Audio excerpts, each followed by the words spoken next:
Ya, halo guys. Assalamualaikum warahmatullahi wabarakatuh. Apa kabar? Semoga teman-teman dalam keadaan sehat walafiat. Salam buat keluarga teman-teman di rumah. Salam sepak bola. Perkenalkan, gue Sinet Gizin yang suka membahas bola. Jadi, mulai hari ini sampai nanti saga transfer ditutup, gue akan mengupdate terus tentang transfer pemain yang sudah terjadi, oke? Jadi transfer saga atau masa transfer di Eropa ini sudah dimulai sejak 1 Juni lalu dan sudah banyak transfer yang terjadi.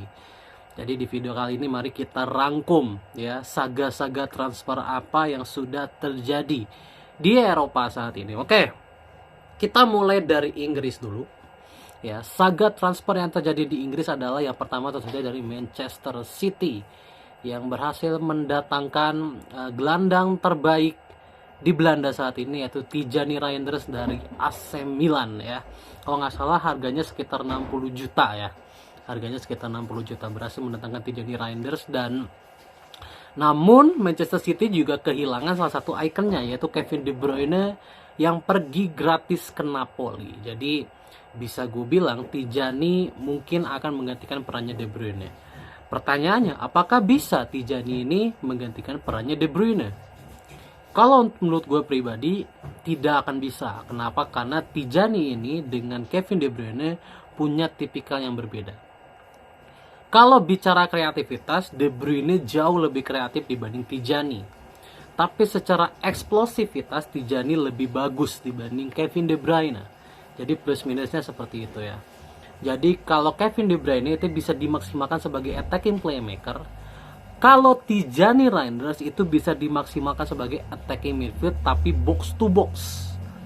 Ya, box to box. Ya, kalau De Bruyne kan dia tidak bisa box to box ya, karena kelebihan De Bruyne ini kan ada di akurasi passing dan crossing. Kalau Tijani Reinders kelebihannya ini adalah dribbling dan juga penempatan posisi di final third. Itu adalah kelebihan Tijani Reinders. Jadi berbeda ya, atributnya berbeda. Nah, untuk menutup itu City juga mendatangkan Ryan Cherki, pemain mudanya Lyon dengan mahar 36 juta ya, 36 juta add-on. Jadi nanti bisa gue bilang tengahnya ini Rodri, Tijani dan juga nanti ada Cherki atau bisa Marmus juga di situ.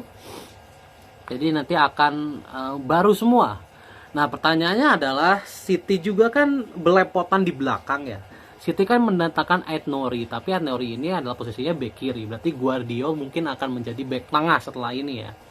Nah, pertanyaannya adalah siapa yang akan mengisi posisi back kanan?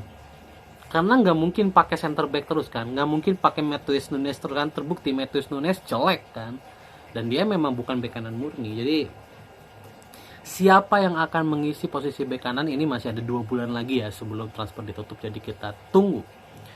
Sementara Liverpool mendatangkan 2 pemain Bayer Leverkusen. Yang pertama adalah Jeremy Frimpong ya. Jeremy Frimpong dengan harga yang cukup murah ya, sekitar 35 atau 40 kalau nggak salah ya. Dia didatangkan untuk menggantikan TAA yang pindah ke Real Madrid ya, dimana TAA sudah resmi diperkenalkan oleh Real Madrid sebagai pemain baru dan melepas Lucas Vazquez ya.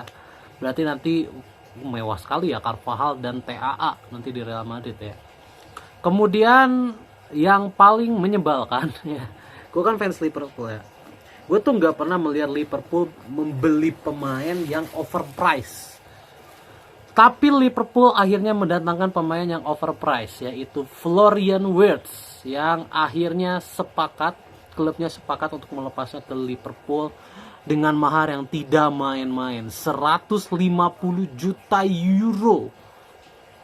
150 juta euro, dan ini menjadi pembelian termahal Liverpool sepanjang sejarah klub mereka. Pembelian termahal sepanjang sejarah klub mereka. Kenapa gue kesel dengan transfer ini? Yang pertama, Florian Wirtz ini tidak terlalu dibutuhkan sebenarnya. Kenapa? Karena di posisi dia sudah ada Dominik Szoboszlai yang sama baiknya. Sebelum Wirtz bersinar di Bundesliga, itu Szoboszlai sudah bersinar di Bundesliga. Jadi sama-sama aja sebenarnya. Tidak terlalu beda jauh lah kalau bandingkan Szoboszlai dengan Florian Wirtz. Wirtz cuma unggul sedikit dari Szoboszlai. Ya, kelebihan dari Florian Wirtz ini adalah kreativitas. Szoboszlai tidak punya kreativitas. Itu aja. Sisanya nggak ada yang lebih baik kalau untuk gua dari seorang Florian Wirtz dibanding Dominik Szoboszlai. Makanya harga 150 juta itu sangat-sangat overpriced. 100 juta aja udah overpriced.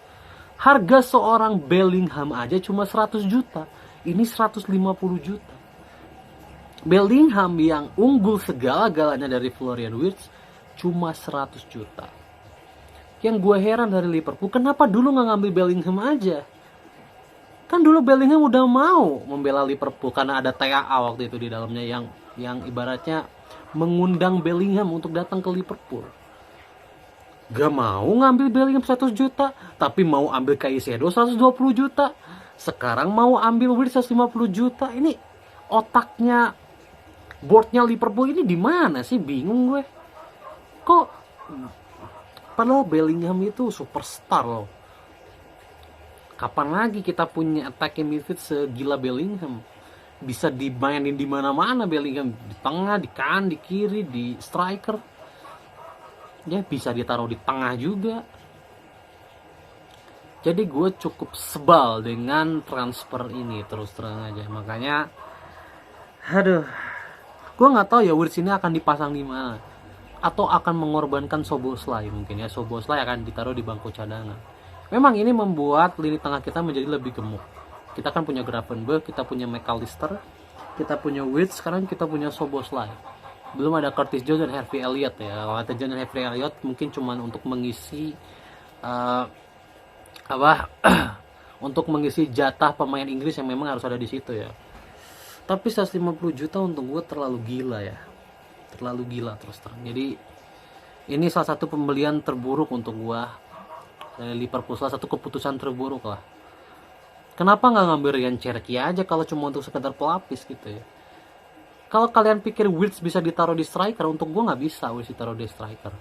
Lihat lawan Perancis saya, Wirtz amburadul. Dia tuh gak sehebat itu. Wirtz itu tidak sehebat itu. Wirtz itu palingan ya, untuk ukuran attacking midfield dia paling nomor 3 atau nomor 4 di dunia, di bawah Bellingham ya, nomor 3 kali ya, di bawah Bellingham. Ini mati lagi. Jadi this guy ini tidak sehebat itu guys, tidak sehebat itu terus terang. Makanya gue kecewa sekali dengan boardnya Liverpool ini. 150 juta itu bisa dipakai untuk beli Gyökeres. Dan juga kalau bisa ya, datengin Ryan Cherki. Gyökeres, Ryan Cherki gak akan nyampe 150 juta. Ini membeli Wirtz 150 juta. Gak ngerti gue.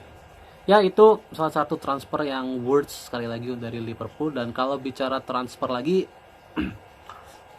kita lihat MU berhasil mendatangkan Matheus Cunha, which is good ya. Matheus Cunha didatangkan dengan mahal yang tidak overpriced. Kalau untuk gue 60 juta udah cukup. Untuk gue 65 juta ya.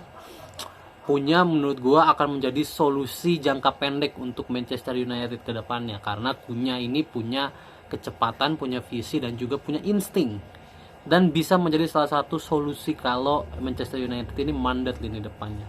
Ngandelin Højlund ya gitu. Højlund gitu-gitu aja. Ya which is ini pembelian yang good untuk MU. Untuk MU, City, Arsenal belum ada pergerakan. Chelsea lagi-lagi ngedatengin pemain mediocre yang gak usah dibahas. Arsenal, Tottenham, Everton ya nggak ada ya, nggak ada lagi. Kemudian kalau kita bicara di Italia, pelatih Simeone, paling pelatihnya Inter pindah ke Arab, itu aja yang jadi saga.